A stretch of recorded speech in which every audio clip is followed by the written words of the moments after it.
News now में आप सभी का स्वागत है। इन दिनों क्यूबा देश पर केकड़ों का हमला जारी है। क्यूबा के लोग केकड़ों से बहुत परेशान और चिंतित है। सड़कों से लेकर घरों के दीवार हर जगह आपको केकड़े ही केकड़े नजर आएंगे। एक बहुत विचित्र स्थिति का सामना क्यूबा के लोगों को करना पड़ रहा है। नमस्कार, मैं हूं आपके साथ संगीता।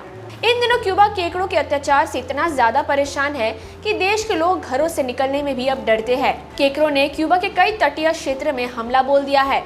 सड़कों पर, घरों की दीवार पर केकड़ों की संख्या को देखकर आपके रोंगटे खड़े हो जाएंगे। ऐसा लग रहा है कि जैसे केकड़ों ने मानव सभ्यता पर आक्रमण कर दिया है। केकड़ों का समूह समुद्र से बाहर निकलकर जमीन पर आ गए हैं।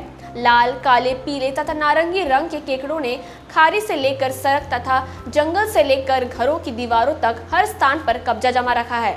केकड़ों के कब्जे से सबसे अधिक प्रभावित बे ऑफ पिग्स है। ऐसा नहीं कि केकड़ों ने पहली बार क्यूबा के तटीय क्षेत्र पर हमला किया है, ये प्रत्येक वर्ष आते हैं। इस साल समस्या ये है कि केकड़े समय से पहले समुद्र से निकल आए हैं। क्यूबा में केकड़ों की एक समस्या हर साल देखने को मिलती है और समय से पहले ही सरकार अपनी तैयारियां कर लेती है, लेकिन इस बार केकड़े समय से पहले इलाके पर अपना कब्जा कर लिया है, जिसके लिए स्थानीय सरकारों तथा नागरिकों ने तैयारियां नहीं की थी। इन केकड़ों के लिए सबसे फायदे का वक्त कोरोना काल था। कोरोना महामारी में लगे लॉकडाउन के कारण 2 वर्ष तक इंसानी गतिविधियां तकरीबन बंद रही। लोगों का जंगल, समुद्री क्षेत्र, सड़कों आदि पर आना जाना बंद था। प्रकृति के शांत वातावरण की वजह से केकड़ों की एक बहुत बड़ा मौका मिल गया।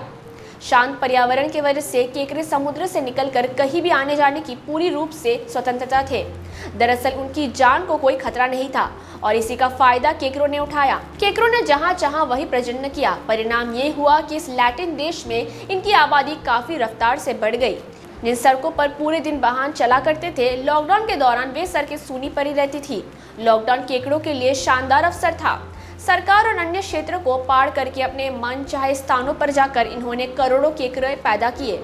स्थिति ये है कि इस वक्त बे ऑफ पिग्स क्षेत्र के आसपास के इलाकों में करोड़ों की संख्या में केकड़े देखे जा सकते हैं।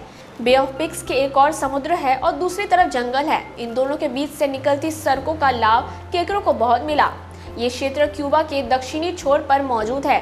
लॉकडाउन से पहले केकड़े जब बाहर निकलते थे तो ये वाहनों के पहियों के नीचे आकर मर जाते थे, मगर महामारी के दौर में केकड़ों ने खूब उत्पाद मचाया। महामारी के दौर में केकड़ों का आकार भी काफी बड़ा हो गया है और इनकी संख्या भी बहुत ज्यादा बढ़ गई है। क्यूबा के दक्षिणी समुद्री तट पर तेजी से माइग्रेटिंग क्रैब्स की आबादी बढ़ रही है, जिसके चलते स्थानीय लोगों का परेशानियों का सामना करना पड़ रहा है। ये केकड़े पहले सड़कों पर ज्यादा नहीं दिखाई देते थे, लेकिन कोरोना लॉकडाउन की वजह से खाली जगह मिलने से ये केकड़े बाहर निकलने लगे हैं। अब ये केकड़े क्यूबा की सड़कों पर खुलेआम घूम रहे हैं। लोगों ने बताया कि बारिश शुरू होने के बाद लाखों लाल, पीले और काले रंग के केकड़े जमीन से निकल रहे हैं। ये सुबह शाम सड़कों पर घूमते रहते हैं। अब लोगों के पास भी कोई रास्ता नहीं बचा। कुछ केकड़े कभी गाड़ियों से कुचल दिए जाते हैं तो कभी पैरों तले दब जाते हैं। लोगों ने बताया कि केकड़े अगर गाड़ी से कुचल भी जाते हैं तो उनका नुकीला शरीर अक्सर कार के टायर को पंक्चर कर देता है। हाल ये है कि वे केकड़े को डराने के लिए वाइपर का इस्तेमाल करते हैं ताकि उन्हें मारना ना पड़े। क्यूबा का डिजास्टर मैनेजमेंट इन दिनों केकड़ों के तांडव से निपटाने के लिए कई योजना पर विचार कर रहा है। अब अंदाजा लगाया जा सकता है कि केकड़ों का तांडव क्यूबा के लिए कितनी बड़ी समस्या बनकर उभरी है। आज के लिए बस इतना ही। मुझे दे इजाजत। नमस्कार।